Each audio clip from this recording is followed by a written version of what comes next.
কি ঠাড়া মাটি! এই ঠাড়া মাটির উপর করল্লা গাছ লাগাইছে দেখো তোমরা।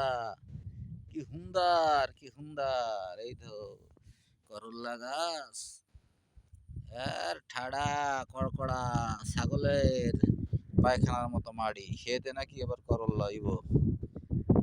আর এধার সে হইতে উধার সে স্তিক করল্লার বাগান কইয়া আছে।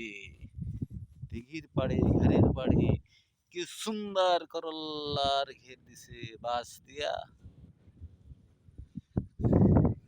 জিআই তার দিছে, এই যে জিআই তার, ওয়াটের নেট, তার উপরেও জিআই তার। অনেক টাকার মামলা গেছে।